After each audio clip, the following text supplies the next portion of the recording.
thing, And so yeah, I think he latched onto it, and Major Tom the same way. Like they thought, oh, this is awesome. We got this group of guys who shares the same thoughts and ideas, and it was cool. It was I think it's I still think it's great. I love the core guys. I talk to Adam quite a bit. I talk to Cody quite a bit. I talk to Tom not as much as the other two guys. He's hit or miss. I'll call him or text him to harass him about the show to get it rolling. So, but yeah, I just think it was awesome, because the biggest thing for me that I took away from it, guys like you and Peter and Cody really pushed me to kind of get outside the box. Like I could never imagine before I met you guys to take apart an action figure to build another action figure or repair another, using those arms and stuff. And I still can't really pull it off. I've tried to put different arms on some figures that I have, like some super articulated bodies that I don't have arms for. And I've tried to put power team arms using strings or springs, or I've never had success, but I'm trying. You know what I mean? And that's something I would never do before. And so I think it became a learning process for everybody, and seeing Tom's stop motion really kind of kept me and Jay going, because we love the humor that Tom uses. We started incorporating more humor into ours instead of trying to be serious. And I think it was just a great mesh of different talents in the same group. And I think it helped everybody kind of grow, creatively.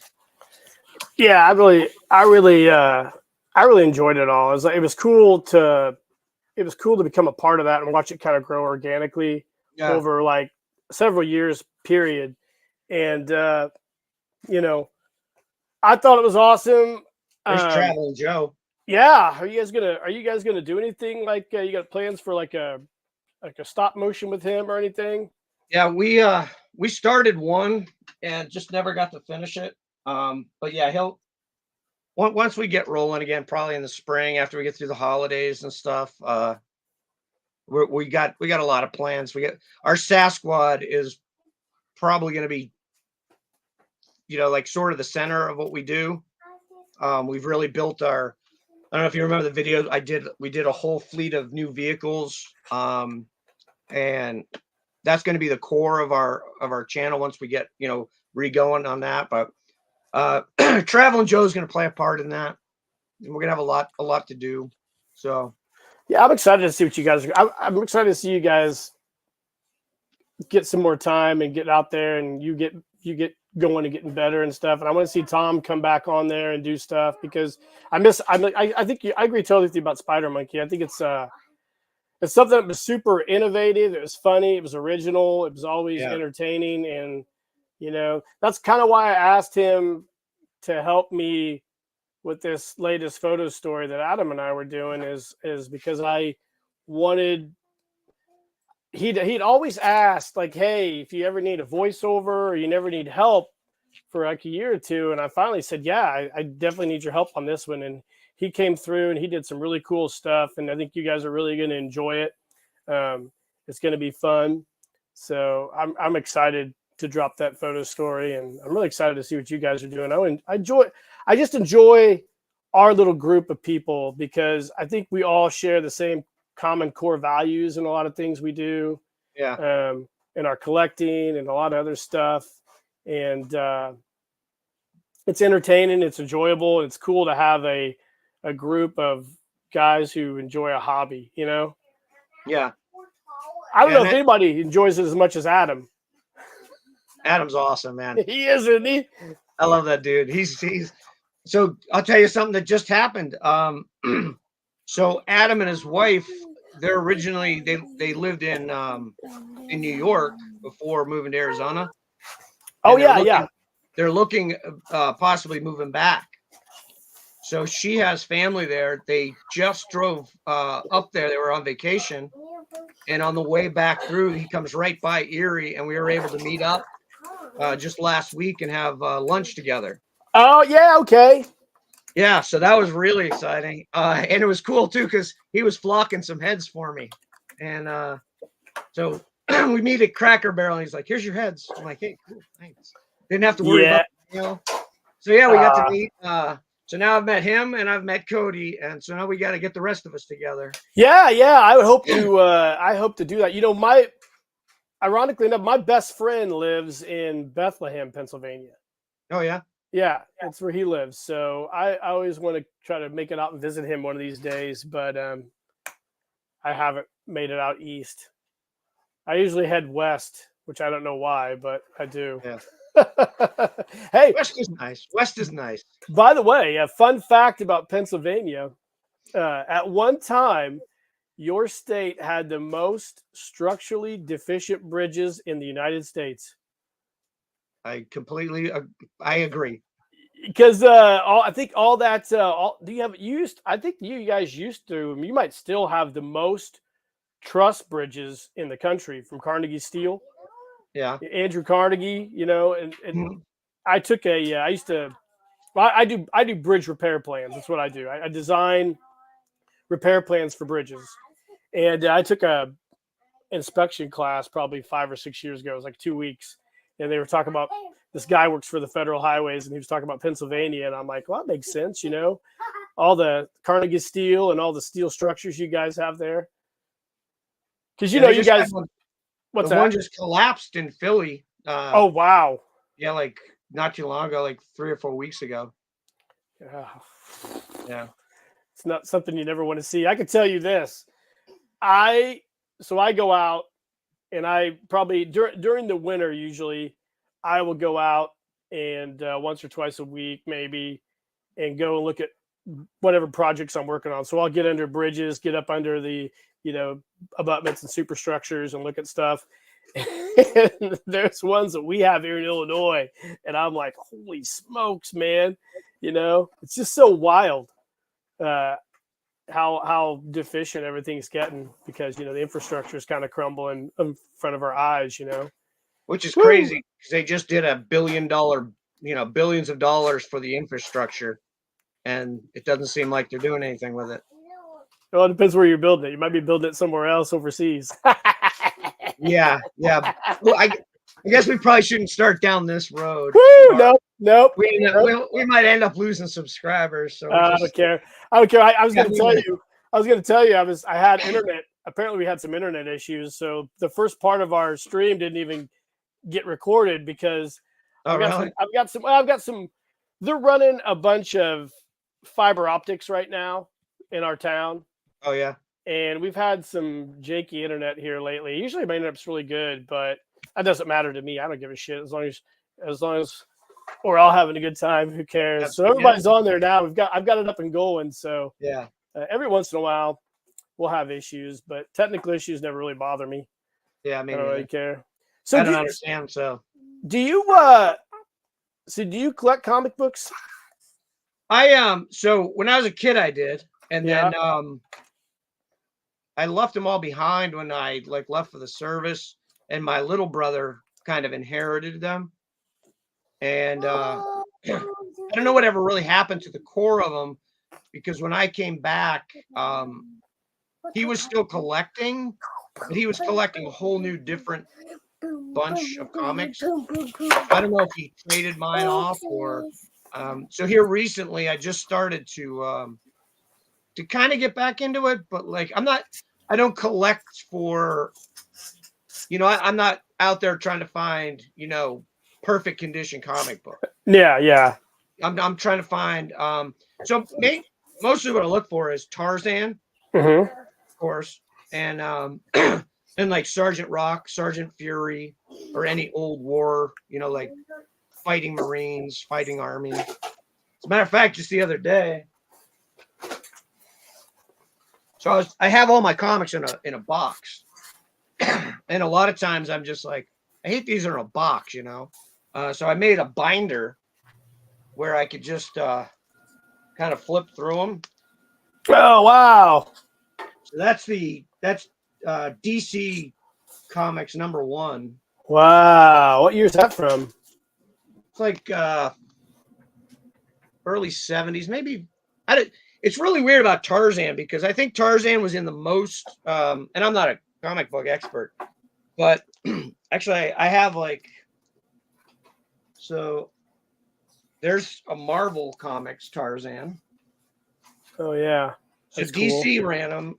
Marvel Comics had them. This is a Golden Key, right? This one over here, whatever set.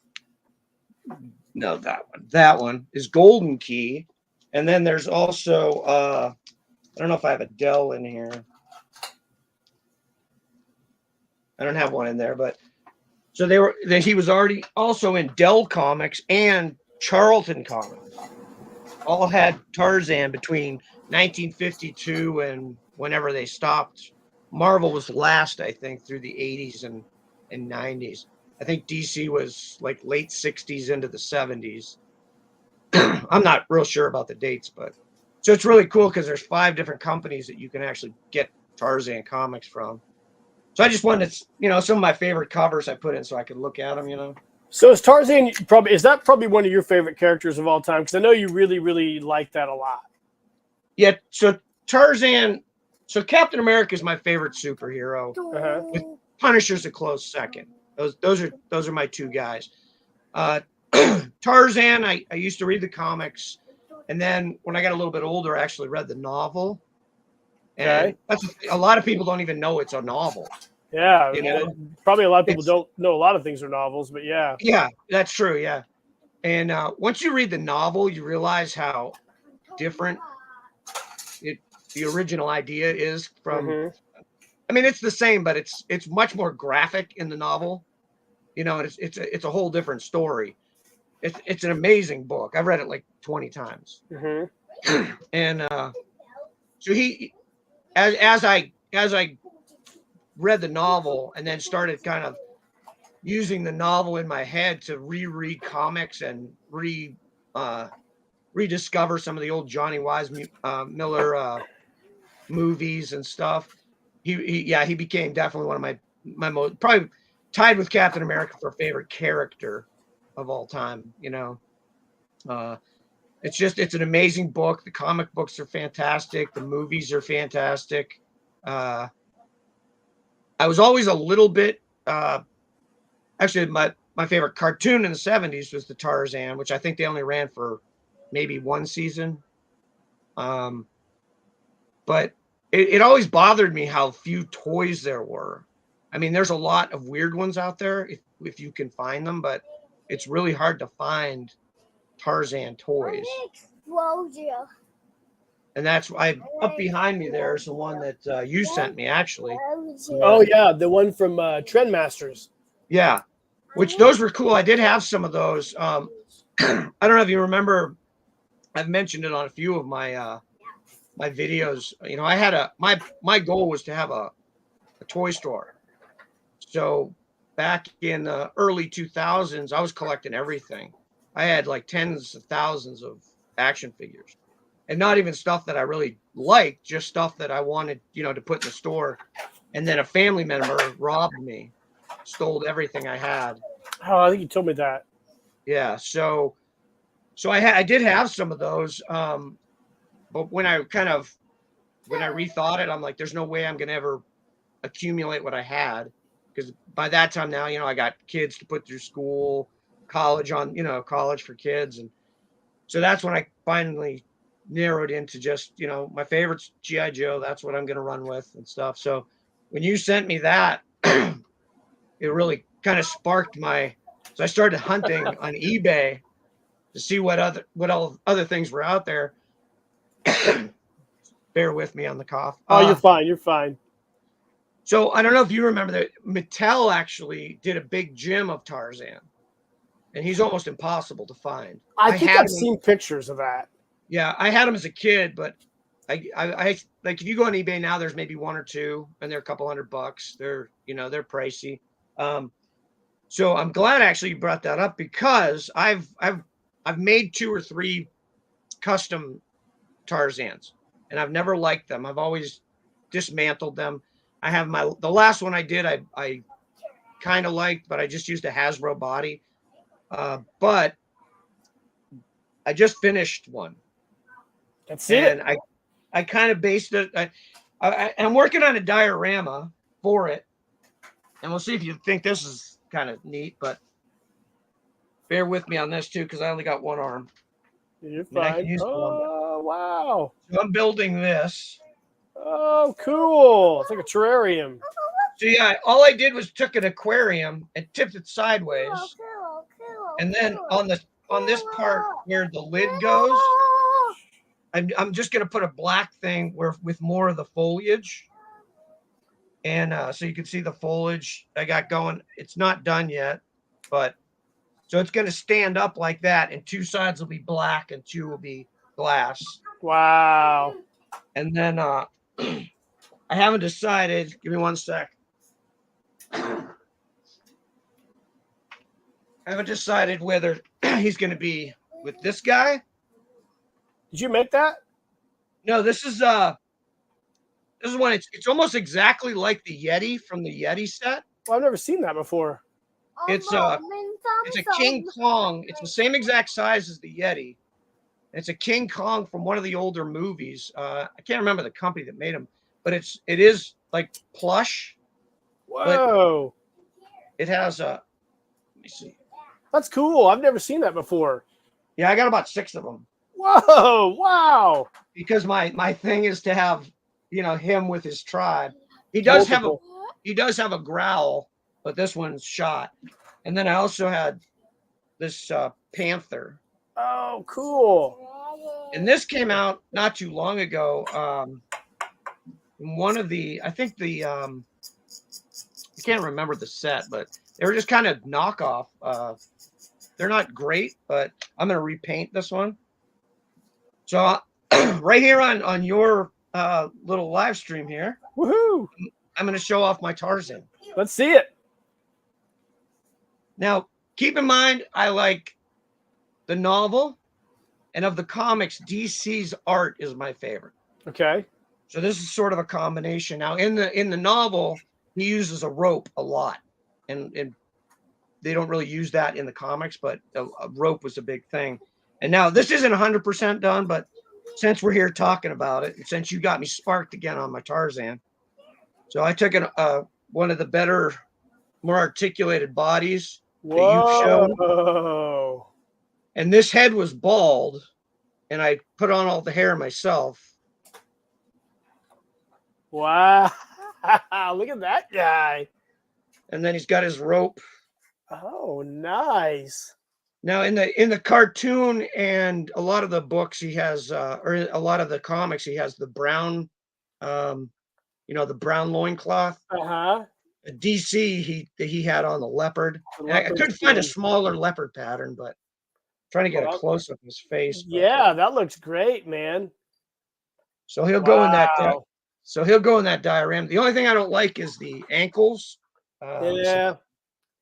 I But mean, in the original book, he actually he kills a native, and the native has gold and copper ornaments, including like ankle bracelets. So I'm going to make some of those to go on here from the book to kind of hide that. so you're making a novel accurate figure. I love that. That's great. So he's got the knife. Yeah, he looks fantastic. Where's the knife from? And I don't know. The knife was in a bun. You buy those lots of G.I. Joe scrap stuff, Yeah, and it was in there, and I just painted it up. And that's I don't know. nice. I don't know what it comes from, but so there it is. I'm very excited the way he turned out. Finally, Yeah, the one he I looks- wanted to do. So how did you do the hair? I'm curious. Well, it was trial and error.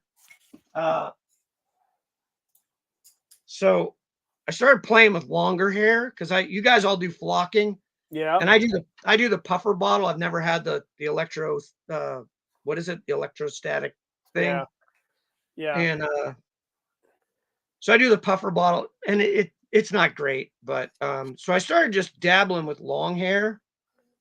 This is some like newer guys. Okay. Now this guy just did, and after it all cures, I'll give him a trim. Uh-huh. And then this guy too. This guy, I wanted to try like longer hair. So his hair is actually an old paintbrush, and I cut the bristles off because the handle broke. Oh wow. So once this is all cured, I'm going to trim all that, like Uh-huh. all the crazy parts, and it'll have like a longer. And that's kind of how I started with the Tarzan.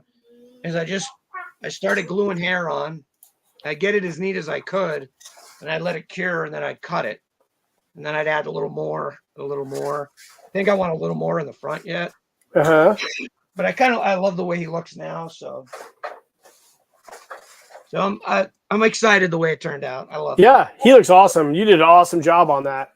That's cool. So let me ask you, what's your favorite Tarzan movie? I've only seen one, but I know there's two that I know of. There's the Greystoke, The Legend of Tarzan, and then there's the newer one with Alexander Skarsgård, where he is just insanely ripped out of his mind for that movie. Yeah. I like them all. I think they're all good in their own way. Mm-hmm. If you want the closest to the novel, it's definitely Greystoke. Uh-huh. So that's probably my favorite. But I did like the one with Skarsgård. It was a different kind of movie that they did with it. Slightly it was like an after story, because what people don't know is Tarzan of the Apes was the first novel, but there's like 16 follow-up novels. Oh, really? Yeah, there's The Return of Tarzan, Jewels of Opar, Tarzan and the Ant-Man. So there's a whole series, and I have 5 or 6 of the vintage ones. My earliest one is like 1918 publication, I think. Yeah. That was Edgar Rice Burroughs, right? Yeah. Yeah. Yeah. And did he write those at the turn of the century then? He wrote them. He started writing in the 1800s. Wow. And he wasn't even a writer. He just was. He thought he could do it. He's like us. Yeah. Yeah. And then became this huge thing. Like, and he did John Carter of Mars. You ever heard I remember that? Yeah. So he did a whole series of those. He's got all kinds of other novels. There's another one like Kit Carson of Venus or something. And actually, for the longest time, they did a movie with of John Carter. I don't know if you saw it. It was quite a while ago, and the guy who played him, I can't remember his name. I think he played Gambit in one of the X-Men movies. The John Carter movie? Yeah. I think the guy who played him in that movie is the same kid that played in that Terminal List. He played Ben in the Terminal List with Chris Pratt. What's his name? I can't remember his name off the top of my head. Maybe somebody in the comments knows. We got some great. By the way, we got some of our buddies are in here tonight. I can't see them. You can't see the comments? Oh, maybe I got to click over here. Can you click? Oh, there we go. There we go. Yeah, you can see everybody in there. Oh, Jack's there. Adam's there. Yeah, say hello to everybody. Geez, I thought it was just us talking in a room there. No, man. We're. This is my second stream, so we're slowly getting it figured out. But but I can't remember that guy's name, but I didn't watch that movie for the longest time. And my older daughter, she goes, "I can't believe that you haven't watched John Carter of Mars. Like, it's your author." So I sat down and watched it. Yeah, it is bad. Excellent. I thought it was fantastic. The gravity difference and all the different. It was like a civil. He was a Civil War soldier, I think, or whatever. And it was amazing. Yeah, it's good special effects. Going back, I'll have to go back and rewatch it. I went to the movie theater with my dad. My dad's a huge Tarzan fan. Oh, is he? Yeah, he's a big Tarzan fan. That's kind of how I got introduced to it. And he's also a humongous Louis L'Amour fan. He loves Louis L'Amour. He still reads. I got about 60 Louis L'Amour books. My dad's 82 years old, and he still lays in the bathtub at our old house every night and reads a Louis L'Amour book. He reads them over and over again. It was I don't remember how many he has. We have a book closet up in our house when I was a kid. And he has all these novels, and he loves Native American lore, all that stuff. Me too, yeah. Yeah, me too. That's what I love. We give my dad a hard time quite a bit. So I think I like your dad better than you now. You probably would like my dad. My dad's he's a funny dude. He we give him a hard time about a lot of things. I just recently, so my dad's a big archaeological fan. He used to get Smithsonian Magazine, and we've been turning him on to alternative history here in the last few years. So he's bought all of Graham Hancock's books and read all those. And we'll sit and go take trips together and argue about stuff, and it's great. I love it. It's like Cool, a whole that's new awesome. world's opened up to us, and he's Yeah. starting to come around to some stuff too. But there's a few things I introduced him to that he literally is like, "Why did you do this to me?" And I'm now dumber because you introduced me to this. That's awesome. Yeah, Hey, Peter's here, and that's the guy, Taylor Kitsch. Taylor That's who Kitsch. Yes, That's who played John Carter. Yeah. and by the way, Peter, Hey, I don't know Taylor. if you noticed, Peter got the Grunga Toys Tarzan head sculpt that I sent you a long time ago, that Cotswold's collecting or selling, and it's a cool. It's Peter says he's got a video done of it, and it looks awesome. It did look awesome.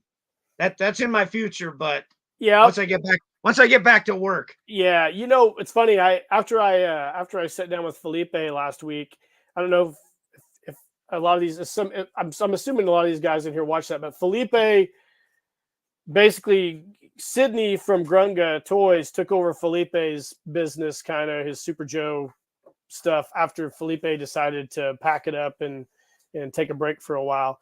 And so Sydney's an amazing sculptor. He hand sculpts apparently all those heads, Wow. like the $6 million man head, the Tarzan head, the Charles Bronson head. That's So awesome. me and Sydney message on Instagram a lot. And I messaged Sydney the other day, and I said, "Hey, would you like to come on my live stream sometime and talk?" And he's like, "I would love to, but I'm too shy." And I'm like, "Oh, come on, man." So maybe eventually I can get Sydney on there, and he can tell us his secrets on how he sculpts everything. But That's cool. for now, I don't think so. But yeah, the Tarzan's awesome. I think I read the very first one, I think when I was in junior high. Yeah. I love the character. I loved all the movies. My dad and I went to see Greystoke, The Legend of Tarzan. It was a cool movie. I don't even mind the Disney cartoon. I thought it was pretty good. Yeah, it was good. Yeah, Yeah. They had to make it.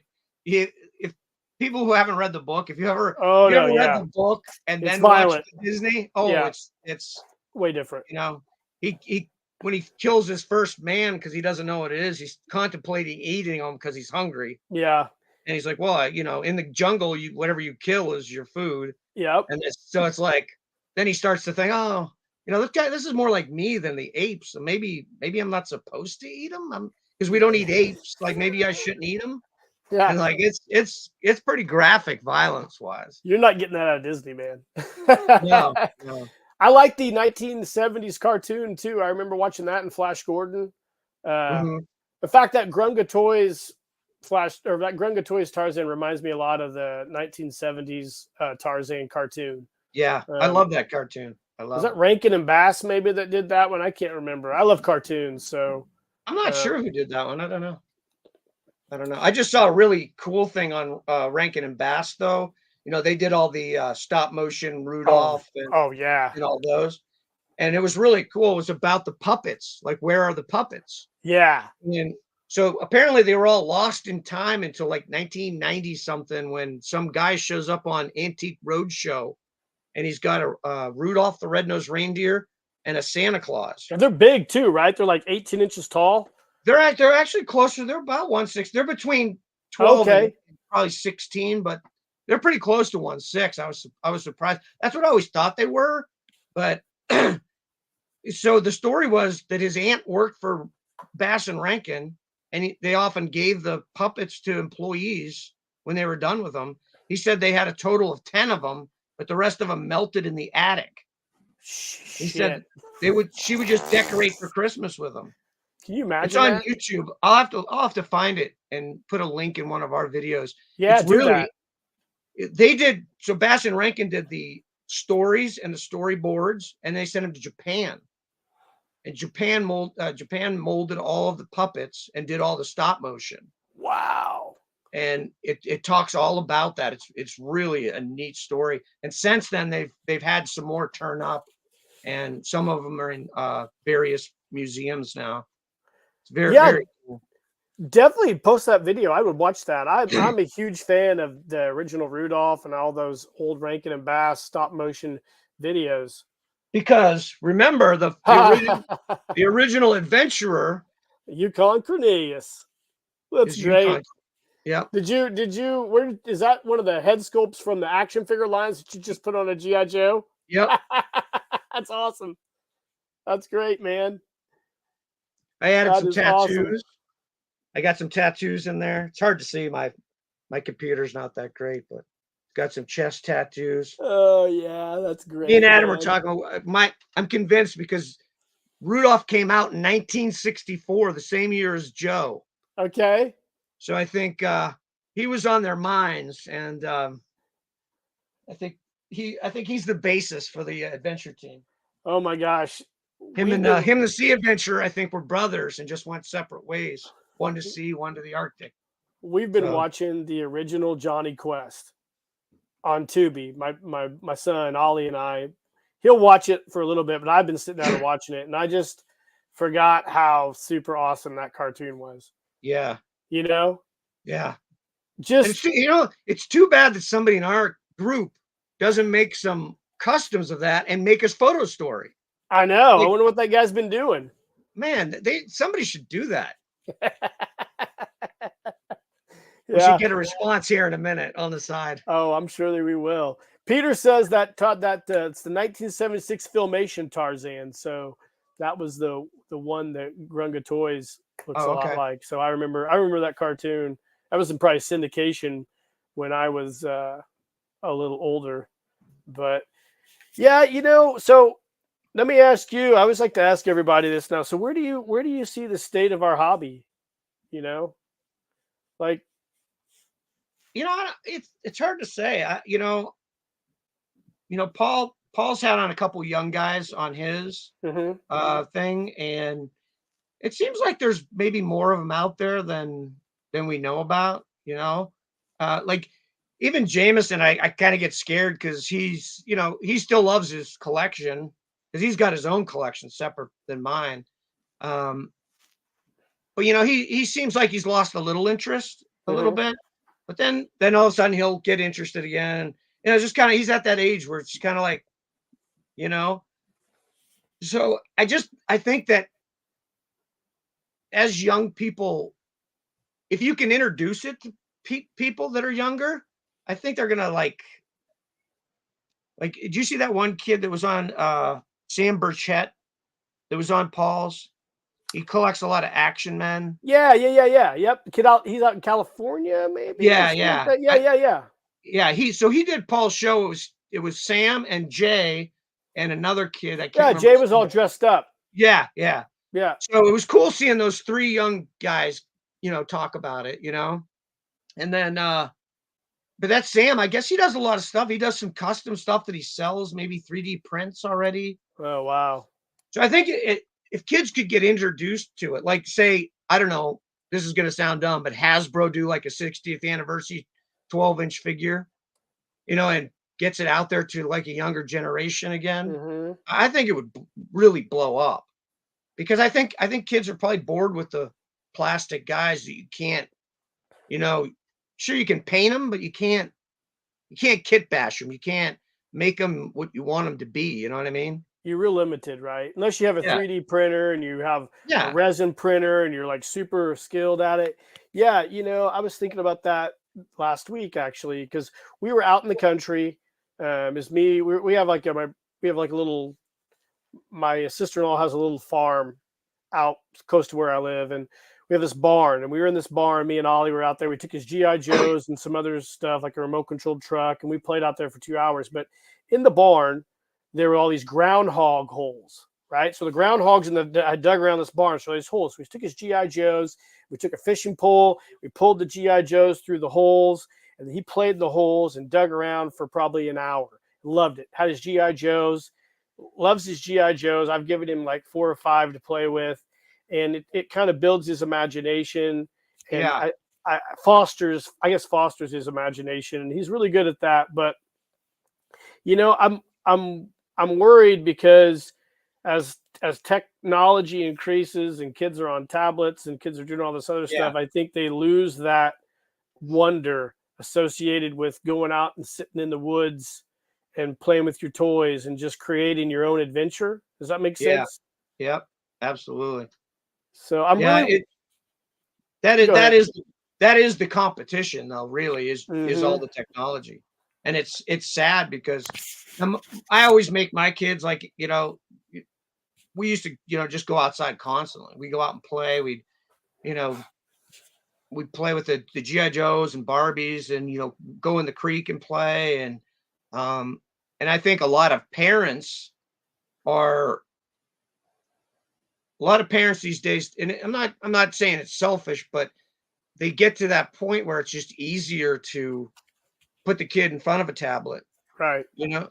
You know what I mean? Yep. Because lives are busy, you got things to do, and sometimes you don't wanna, go outside and play after you work, but, man, that's the key, really, is, like, that's why I love, whenever you're on, and I think I mentioned on your Estes rocket that my favorite part was when Ollie smelled the Yeah, he coughed. He's like, he's like, "What?" Like, who didn't do that the first time you oh blew up yeah, a firecracker, smelled the fire, oh and that yeah, and that's what parents have to do. You have to keep them interested yeah, and stroke their imagination with making them do stuff instead of just going, "Here, this is your imagination." And don't yeah, get me wrong, video games are cool. Jay loves them. He plays a lot. Emma has hers.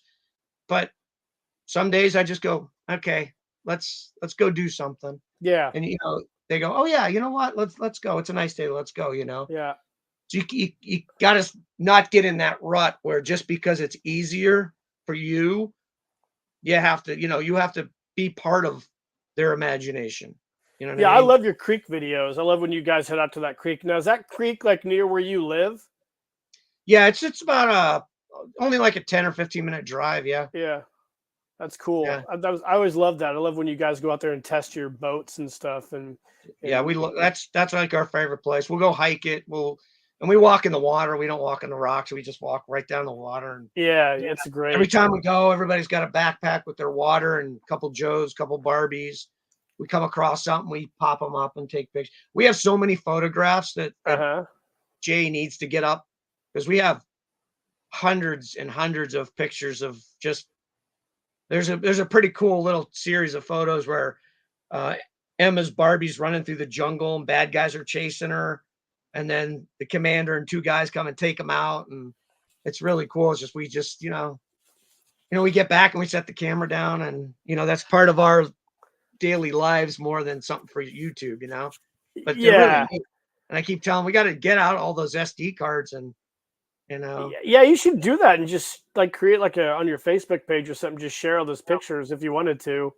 Uh, that's how I got started. I just got started being bored, and I yeah, just go outside and grab my GI Joes and take pictures, and I post them to all the GI Joe groups on Facebook, and I really enjoyed it. And then I started this YouTube channel, and I just started doing stuff, because I just wanted to do what was like kind of like you guys. I wanted to do what was interesting to me, not interesting to everybody else. What I right, like doing. yeah, That's what I love about you guys' channel because you've brought in Jay, you've brought in Emma, and you guys have a dynamic that I think is really really cool for your YouTube channel, and it's something that's unique to you guys. If you talk about Tom has his unique thing, you have that unique family dynamic, which I think I even wrote it in this description. It's just a great family dynamic that you guys have, and it's cool because it is kind of a family show, right? You guys are all interested in things, and you share your hobbies with one another. And I love the question and answers. And I love the two videos ago. I think you guys went through and answered all these questions, and it was like that's awesome, man. yeah. And that's you gave us a lot of good questions on that last one.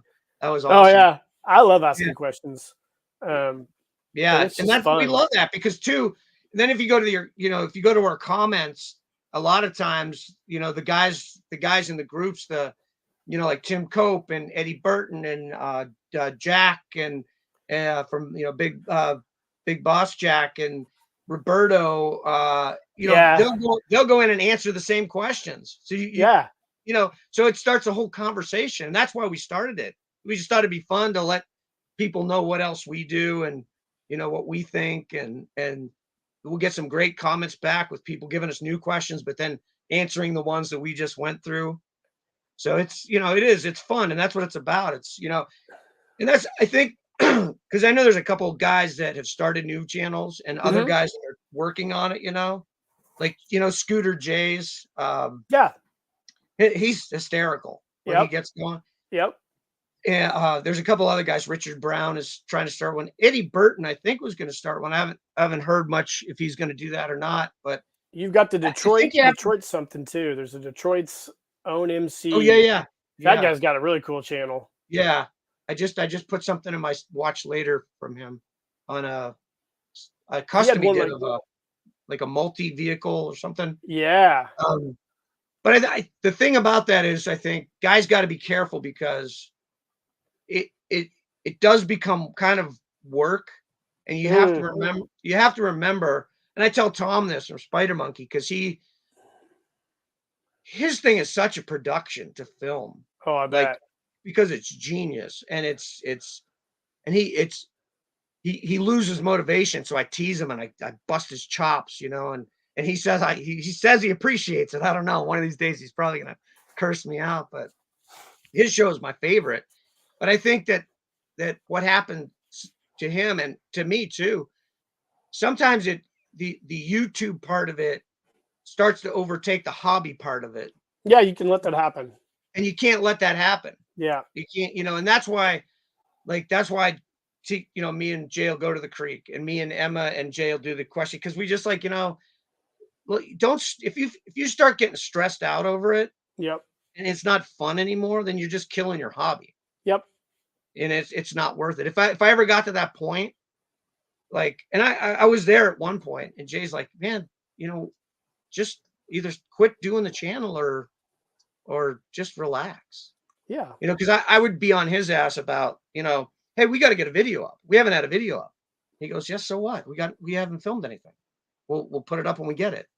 And Yep. I was like, yeah, and like, as we got, it was his idea in the beginning, and then we fed a lot off of you, and Peter. I've been following Peter for years, Yeah, he's awesome. Peter's and great. yeah, and so you guys were kind of like what I started to like kind of look at and go, this would be kind of cool. Maybe me and Jay could do this. And then COVID hit. We're like, boom, let's do it.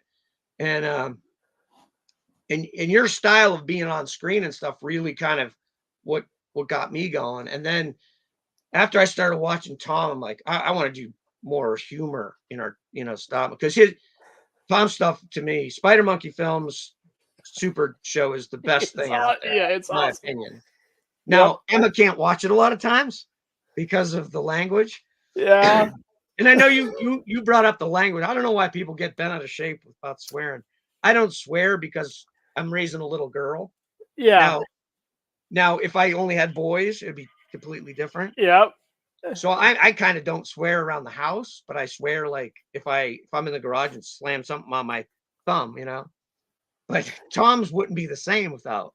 Oh, It's nope. hysterical. That Sea Adventure, of course, Sea Adventure is my favorite anyway. And the one on his show, holy God. Every time you see the Sea Adventure, I'm like, Emma, get out of the room. It's the Sea Adventure. It's good to see you. But I think he stresses out. I think there's other guys out there that you just kind of burn yourself out sometimes if you're not careful. I'll tell you, I've had this motto ever since I've been doing this YouTube channel, and ever since I got more and more followers.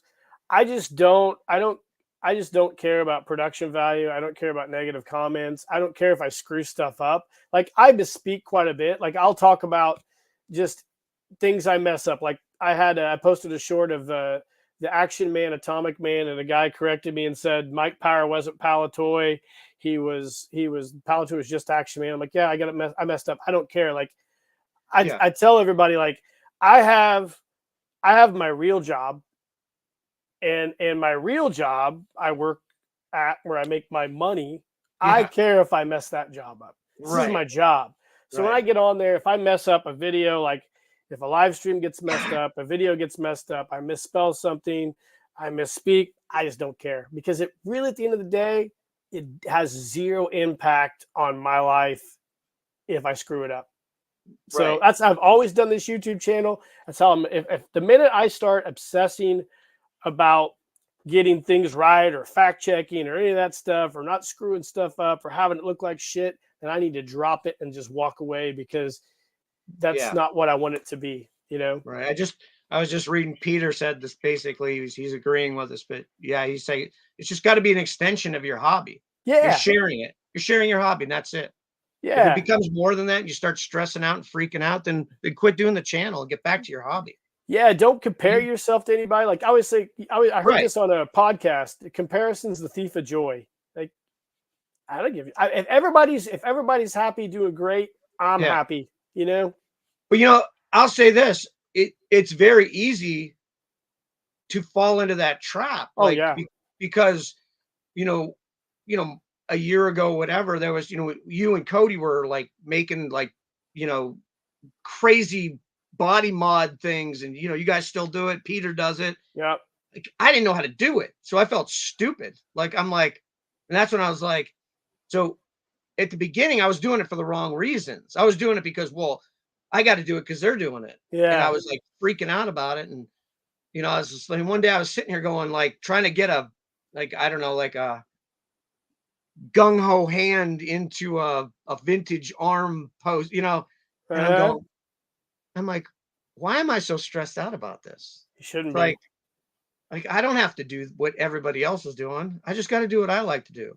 I kind of keep them separate. I got my vintage guys and I got my new guys, and I have done some some modification ones. Actually, Cody, I got one more thing to share if you want me Yeah, to. share it up, share it up. So, Cody and his damn toys, which legitimately is like, oh, those damn toys. No, yeah, no pun Because intended. because he kept, talking about him like these things look so cool, but of course they're expensive, and I got very little budget, especially now. Yep. So, but I did a long time ago, I pulled the trigger and got a damn toys body, monkeyed around, got pissed off, put it away. And then when he came out with that adapter for the vintage head onto the damn toys body, Yeah, yeah. I started thinking about it. I talked to him, and this was on the shelf for a long time. And then I had Adam did a reflock on a vintage head for me. So this is part Adam head with a Cody pushing me to do a damn toys figure, and then also a Cody kilt. So this is and the tattoo came on the guy, Oh, and then wow. this hand has the compass like the, and Oh, so that's part of that body was those tattoos. And then I got the sort of Price head from Call of Duty, and oh, yeah. Adam flocked that for me. And then the kilt is Pop Locks 4583 custom. Battle kilt. Tactical kilt. That's a great So, looking figure. The G36. and I love the way it came from the Gangster Kingdom line. Yeah. Yeah, I that's a don't know cool what, line. yeah, it's awesome. Now the weird thing is I got a head for it too originally, but I don't like the way their heads look on their bodies. And They look kind of small, don't they? They look kind of they're weird. the one I got looked oversized to me. Oversized, okay. Yeah.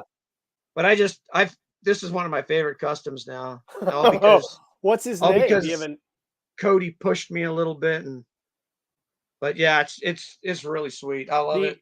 Have you given him a name? Right now I call him Price just because of the head sculpt, but From Call of Duty?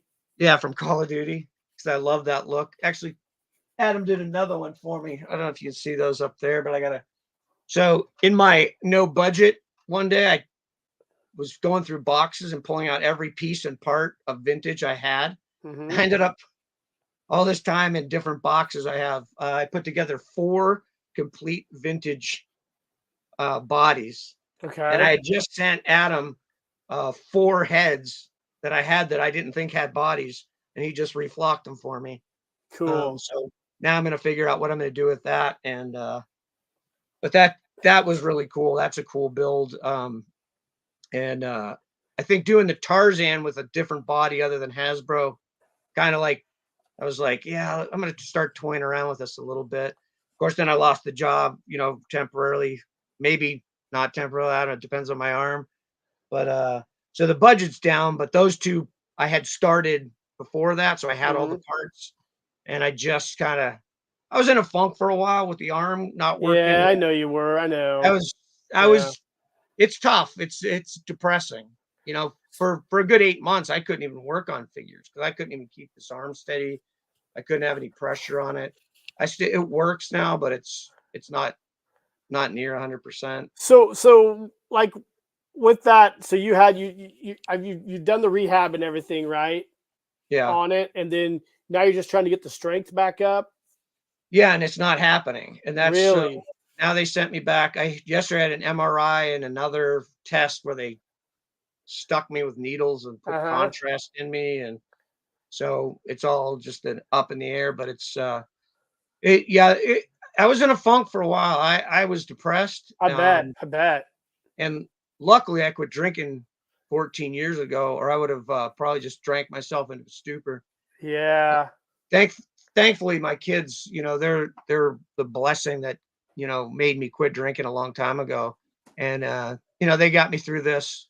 But it's depressing when you can't do the things you love. I couldn't even really go hiking because Really. if you're hiking the creeks and stuff, You need balance. Your yeah, balance to you be have to off of have your balance. arms. You have to have a Yeah. walking stick, and if I went down on it, so I mean, it's I was in a funk. I'm sure it reflected in some of the videos that I Yeah, was. yeah. I knew you're, getting battling through that. So is are the nerves damaged or anything, or is it just the strength just not taking? The strength's not taking, and that's why one of the tests they're doing is a nerve test to see if there's Mm-hmm. anything that's not firing to get the muscle going. Uh-huh. But and I don't understand all the technical jargon that they. Right. Luckily, I take my wife to the appointments because she understands medical stuff. I don't know. Uh-huh. I don't know what they're talking about half the time. Yeah. So I'm praying for the best, and I'm o- I mean, I'm not gonna say I'm over being depressed, but I realize that compared to veterans who have lost legs and arms and Mm-hmm. stuff like that. I I just gotta, I'm lucky it's not worse, and Yeah, hope. I think they'll get it figured out. That's the modern medical stuff's awesome and terrible at the same time. But if they can figure it out, what's going on. You haven't had any atrophy or anything, do you? And it's not. There's no atrophy that's set in where you've lost a bunch of muscle mass or anything like that, is there? No, no, Yeah. I get a lot of numbness and heat, and Uh it's huh. it's when it first happened. The bicep tore away completely. It was down here. It Okay. all rolled down, and then blew the uh, rotator and something else back here. So it's actually 3 surgeries in one. Uh huh. When I first went to rehab, the poor girl didn't even know how to start me off. Because I've never had anybody who came in and had all 3 surgeries at the same time. Oh Because there's wow. certain things you can do for one Road. thing that you can't do because the other thing's there, you know. And she definitely got me a long way, like I couldn't use it at all. Mm-hmm. Now I can use it. I don't have strength, and it hurts all the time. Uh huh. Constant pain. Um, Sleeping is almost impossible. Like I sleep, but I wake up a lot because if I lay on it or something, it starts to get numb Uh and huh. kind of wakes me up. If I roll over too fast, or like sometimes the worst thing is like I'll drop something, and just out of reflex, you go to grab something you drop, and that'll just Really. yeah. So Sounds like a nerve. Sounds like nerve stuff. So. they did some nerve testing, and I have one more with a neurologist or something to test the nerves or Uh huh. something. But I don't even know when that is. That the health system is so backed up. Oh yeah. Like Yeah. you go to get an appointment, you got, okay, that'll be in 4 months. And you're like, what? Like, I mean, I know they got a lot of people here illegally they had to take care of, but Yeah. occasionally, throw us a bone, you Yeah, know? I get it, man. Well, It's hopefully, they got a lot of stuff now. You can get those. You can get like. I know I got a buddy who's had similar problems to what you're having, who's tried to go in and get that platelet-rich plasma, where they basically take your blood, run it through a yeah. centrifuge, and then inject it back into the damaged areas, and it heals it My up. wife But just had that. My wife just had that done. to Yeah. help her, Yeah, to an extent. Yeah. yeah, It hurt her. It made it worse for like 4 or 5 days. hmm Like she was in a lot of pain. She actually suggested that to my doctor. And I don't know if we'll revisit the possibility of that when I go after we get these 2 tests done and I hmm go back to see him. So I may try that. I'll try anything at this point. It might be one thing, like like even at like your age. And how many months ago was that injury? Like was it 18 or? Yeah, it's close to 8. Yeah, yeah, 18 at least. Sometimes, Maybe. man, I find that I'll be 49 here in a couple weeks, and I know now when I get injured, it sometimes it just takes a while for your body to figure it out. Like Yeah. back when I was probably 39, probably 10 years ago, I was working out. I was doing Olympic snatches, so I had like maybe 155 pounds snatching it, and I pinched a muscle in my rhomboid, my back. And then I went to do yoga that next morning, and I overstretched the muscle and it snapped back, and my whole arm went completely numb. The pain was so bad, I passed out and about smashed my head off the bedpost. Oh, And then when I came to, my girlfriend, or my wife at the time, or my wife now, my girlfriend at the time, she was freaking out because I was like convulsing. And I finally came to, and then I got back in bed, and I couldn't get out of bed for like 2 or 3 hours because the pain was so bad. But when I finally got it all mitigated and was able to get up, I lost feeling in my index finger, or my index finger, for probably 2 years. And doing yoga every day finally brought that feeling back. But some mornings, that feeling's still gone in that hand. I have all the strength, I still have all the strength, but I pinched that nerve so bad that yeah. I damaged something. So it's wild when you start dealing with nerves, man. It's Yeah. just wild. I don't know what to tell anybody. It's wild. But I knew you. I never asked you about it because I always think like, I don't like to ask people about things that are going on. But I'm glad you talked about it, because it's something, when you can't do the things you love or don't feel healthy enough to do things, it sucks. I know that. Yeah, I mean, luckily it happened on, at work, because Yeah. otherwise what would have happened, like, Yeah. so it's like I can't, but when you're out of work, even if you're getting that compensation, it's not the same as working. You're Yeah. You not don't feel making good. there's no overtime, there's no, longer days, there's no extra, money. And so you can't provide for your family. You can't, Yeah. it weighs on you a lot. I bet, man. Well, I hope. I think you'll get it figured out. It's just one of those things where sometimes it takes a lot of different Yeah. or a lot of different visits to finally figure out what's going on. But when it clicks, hopefully, I think everybody get mad that we stopped talking toys because Jack's the only one with us. It looks like. No, we got Adam still there. all I see is Jack. Jack's got, Jack's Yeah. awesome. He's I don't know his deal. Like he comments so much on all my stuff. Yep. He likes to chat and stuff. He's awesome, man. He I- is. We have a great. You got to get him know- on. You should get him on your. Yeah, I definitely reach out to all these guys. Hit me up on my email or Instagram or whatever. I'll have anybody on the live stream. It's just Greg went to get food. okay. I love Greg's channel, Filmaholic. Yeah, I love Greg too. I'll get Greg on. Greg just lives right up the road from me in Chicago. I started watching his channel long before he, got on the Paul Knapp show and became an So AOA member. But because he does, so sometimes I use Barbies in my stuff because of Emma. But even if it wasn't for Emma, I'd probably still use them because mhm. I like having female figures in my team. Yep. And one day I came across Greg's channel. I was going through some of his old videos. And he does like the 18-inch smart dolls. Yeah. I Yep. don't know. They're awesome. Yep. And so that's a channel me and Emma will sit and watch together. We'll go back and watch some of his.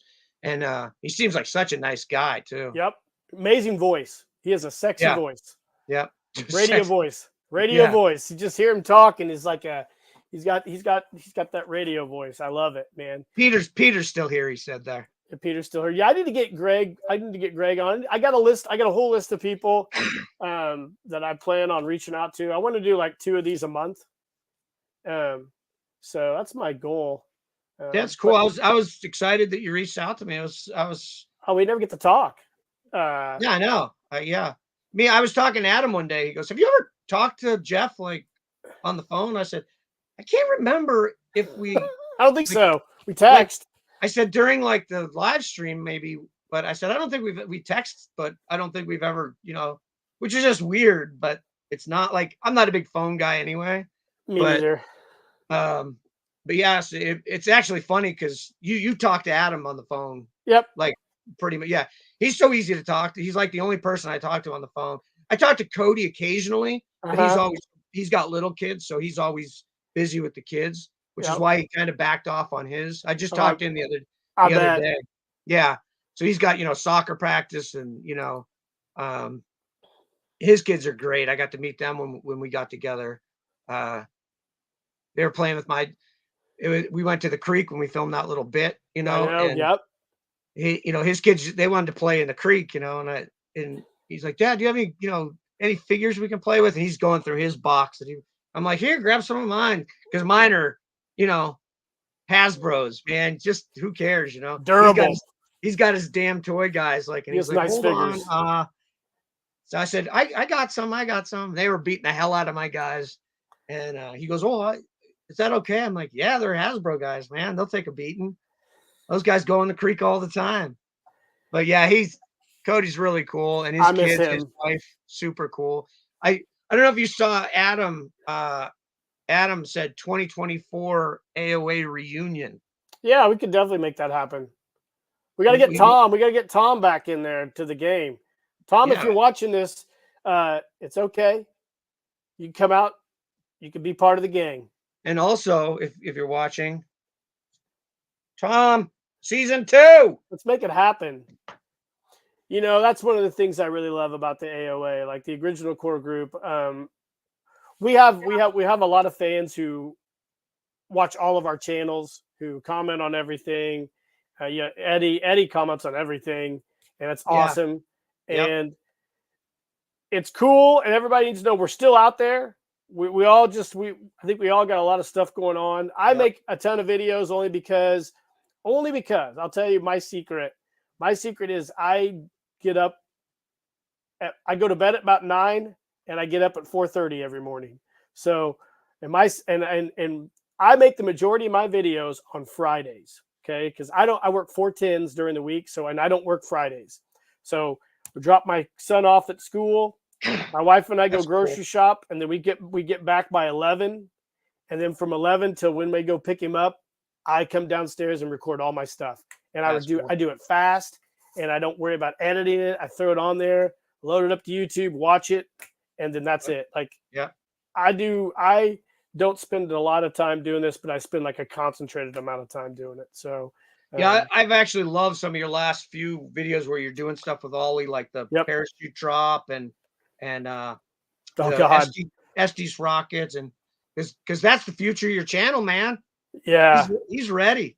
Dude, awesome. when that parachute didn't open, I literally hit the ground. I was like, oh God. I think everybody was like that. I even no shit. I even told my wife when we were walking back to that tower, I go, watch this freaking parachute not open. I said, that'll be comedy gold. And bam, dude, That's oh, I that was can't believe it didn't painful. break him. I That's the crazy thing. I was talking to Adam one day, and um I think it was after our Q&A, and we were talking. Somebody asked about doing like what would we do if it was we got the 60th anniversary job at Hasbro. First thing I do is bring back the old plastic. So I've broken more pieces on reproduction figures Yeah. than any of my old figures. Yep. Like I don't know why. I don't know anything about plastic, but those old figures, they still stand the test of time. Oh, they're The, durable. the new even reproduction ones, they break if you try to do anything with them. The elastic sucks in them. Everything sucks in. Yeah. So a lot. The last thing I'll ask you before we wrap it up is: so the 60th anniversary is next year. Yeah, I don't know if you've seen have you seen the Diamond Select Adventure Team statue where it's basically the Coils of Doom? Have you seen that yet? yeah. He's got the flocked head, and there's a Yes, amazing. yeah, They call it Joseph Colton. I mean, I'm gonna do a video. I ordered that. I actually ponied up a little bit of money. yeah. I out of my war chest and ordered that, and I'm gonna do a video. I hate the Joseph Colton name. I know, Um, me too. I I don't don't like. like it. I think I can address that at a later date, but that's coming out. Do you think Hasbro is going to give some love to the adventure team, or even they even showed they're coming out with an action soldier and an action sailor in the 1/12 scale, but they didn't do a vintage head sculpt of them, which I thought was just madness. Yeah, Do you think they're going to give some love to the adventure team on the 60th anniversary? I want to believe they will, but I don't. I doubt it. Yeah, Um, you know, I've tried to, because I would like to kind of dabble in the classified, because they're cool in a way. We have a couple Jay picked up that he likes. I just I went on a couple times and tried to watch the Hasbro Pulse it's tough. BS. It's It tough. is like I don't know, the people that are on there. It's like a political campaign instead of a, like, they care more about what people think of them more than what they're talking about. You know what I Right. mean? Yep. I get And I'm it. not putting the people down. I'm sure they have to say what they're, told to say or whatever. But just make toys. Yep. Make the toys that people want. Like, make the action figures that people want, And I don't know. I hope they do something. And I hope they do it on a retail scale, not like, oh well, if you help us, they do the Pulse figures where you can pre-order, and you know, I hope they just do something, at retail where people can buy them at Target or Walmart or wherever. But I doubt it. I'm not holding my breath. Me neither. I'm hoping they do something. I've watched those Pulse live streams. It's maddening. I get angry. I don't comment because I try not to comment on anything because it's just Yeah. it's basically like throwing shit against a wall. Um, I Peter think does. Peter doesn't see it either. He said, yeah, "Yeah, I think they like you said it seems very manufactured. It seems very politically correct. It seems very like cookie cutter. This is what we're making. Isn't this so awesome? Aren't we the best in the world? Is what I get. Um, I think Real American Hero is cool. I grew up with it, but yeah, I think one of the things nothing about wrong with being it." one of the things about being a great toy company is being innovative and pushing the envelope and creating new products. But I think there's a stagnation at Hasbro where they just don't feel like they want to get outside the box because if they do, they're scared that, oh, what if it fails? But that's the best thing to do is risk failing because that's how you create magic. Yeah, absolutely. It's just, like, think back.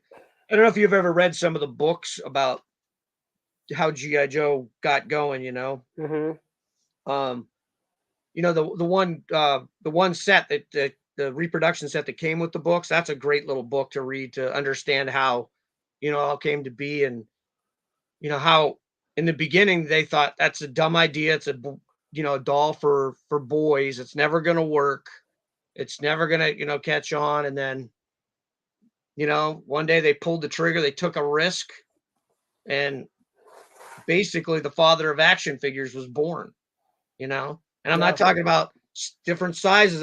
All action figures trickle back to that, Yep. you know, to GI Joe, sailor, pilot, marine, soldier, and yeah, like you said, there's nothing wrong with the greatest American heroes, the guys, raw figures. That was that was being innovative. They kept the series going. They kept it rolling along. They had to change it for what it was. Some of the things were better, some were worse. When they changed to Super Joe, it kind of was a bust. I liked him. I had him, but It's got a resurgence. It's got a resurgence right now. right. So So now it's like, now go revisit some of that stuff. Take a risk on revisiting some of it.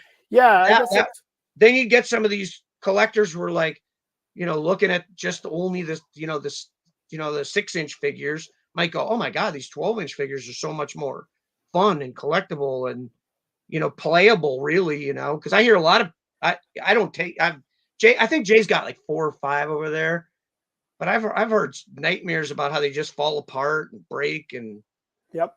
it's like the big guys are so durable. Like you literally have to beat the hell out of them. I think Hasbro is a reflection of the current state of everything, and like the movie industry. There's no originality. There's no pushing the envelope, and No.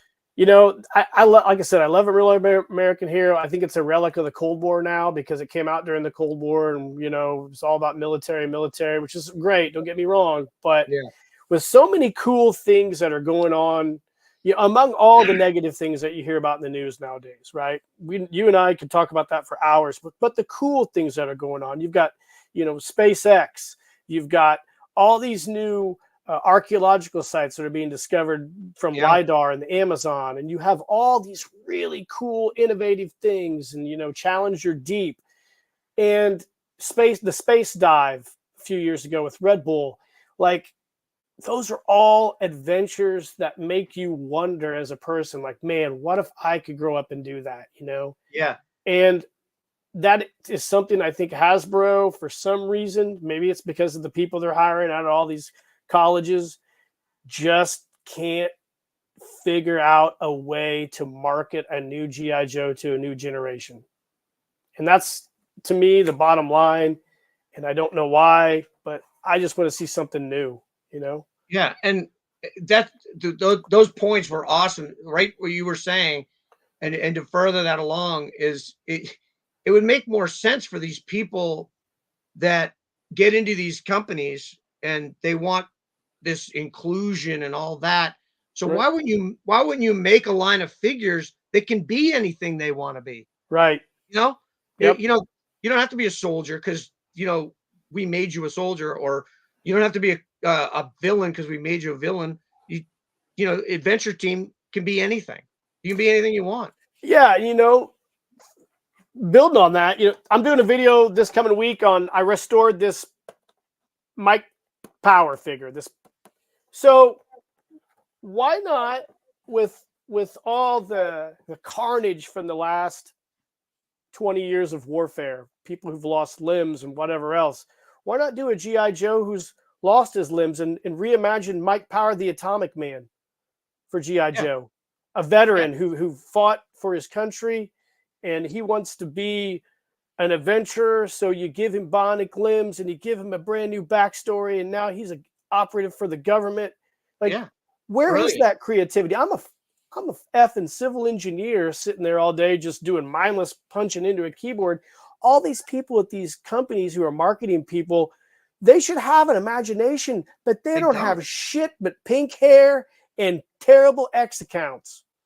Yeah, I know, it's ridiculous. Like the guy, we've joked about this with the original AOA. Remember how we were going to take over Hasbro and make it better? Yeah. Remember? Yeah. But it's not a joke. If they hired the original AOA to work on this 60th anniversary project, we could have something thrown together in 6 months, easy. Yep. Drawn up, minimal storyboard, because you make it like the Adventure Team. Yep. You don't have to have a storyboard because the kid makes the story.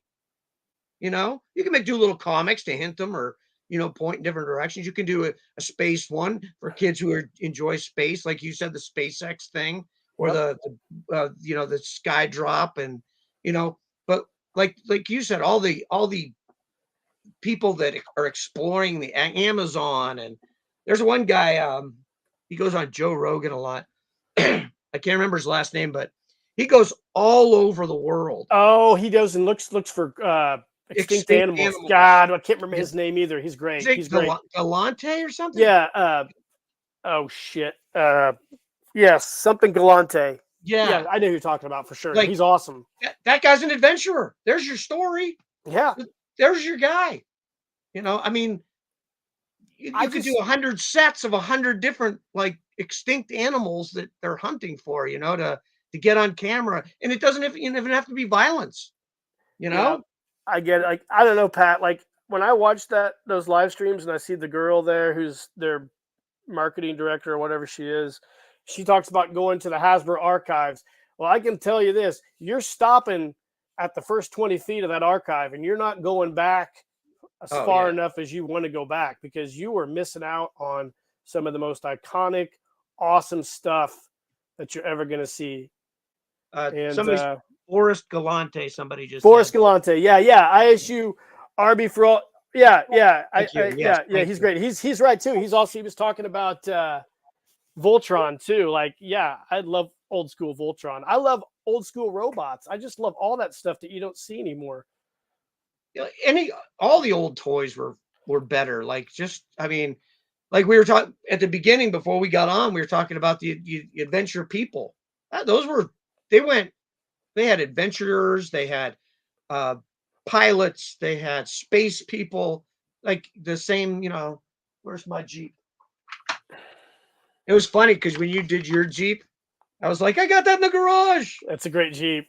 These guys are awesome. I told Felipe last week I would love to see a 1/6 scale figure of the American Indian guy there. I always thought he was an American Indian. Me too. Yeah, he was my favorite. This is my favorite dude. I had that guy as a kid. I played with that dude all the time, and I know Ed from Action Figures wanted to do a 12-inch line of the Adventure People figures at one time, but that would be awesome. It would be, but people they're missing out on, in my opinion, of course, I'm just one guy. They're missing out on inspiring a generation of little kids to be better, to want more, to get out and explore in this earth. Yeah. There's a lot of awesome things.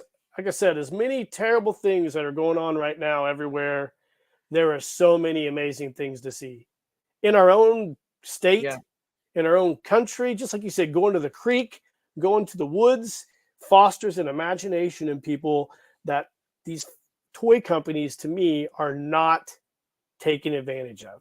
No, they're the products. Those are the people that work there now, probably with those kids that just grew up looking at, a screen, playing video game. So there was nothing creative. They were told what to do next, where to move to, what to accomplish, and that was it. So they don't ever get outside that bubble. They got to. Because you said that about the girl with the pink hair. I turned it on one time. I think I clicked and be notified, and it started. And she started, and I was like, "Are they saying what they're saying?" Like, I'm like, "Nope." I'm like, "What is happening?" Like, let's talk about toys. Like, you sell toys, and you're giving an English lesson that is wrong. Like, you know what I mean? I'm like, I know. What? I'm like, what the hell's going on? Yeah, you're right. At the end of the day, it's just toys. I follow a lot of those people on Instagram, the creators, and it's just, it's just, in my opinion, they don't get it. And you're probably right. Peter's probably right. Come this year, 60th anniversary of G.I. Joe, I just prepare to be disappointed, because that seems to be what they're peddling nowadays, is just disappointment in the disguise of, aren't we awesome? And don't you feel lucky that this is what you're getting? Yeah. And that's the attitude they have. It is. And they're missing out on so many people that'll buy stuff, because, I know a lot of guys that collect every size and every and that's awesome. But there's a lot of guys that only like the big guys, or there's guys that collect only the 6-inch or the 3 3/4 inch that would love the opportunity to go to a store and try to buy a 12-inch and see what it's all about. I've seen an uptick on interest in the adventure team amongst a lot of people. I mean, if you get on and look on eBay and stuff, adventure team stuff's selling great. So somebody's buying it. I mean, not just probably old guys. I notice a lot of the younger, Real American Hero guys now are getting into stuff, Hell, my son, he's 5 and loves Shogun Warriors. I mean, those are probably his favorite toys. Are those big 24-inch below mold, no articulation robots. Like, he has them in his room and he has them displayed there and nobody touches them. It was like, these are mine. Don't touch them, So, but I don't know, man. I'm going to stay hopeful. Yeah. I'm going to be hopeful, but I am prepared for the disappointment that will probably be.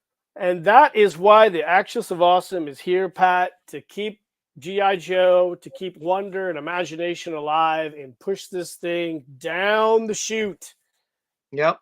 For the absolutely. For 2023, 2024 and beyond, man. Yep, absolutely. Well, hey, brother, it's been a great conversation. I appreciate it. Let's do it again.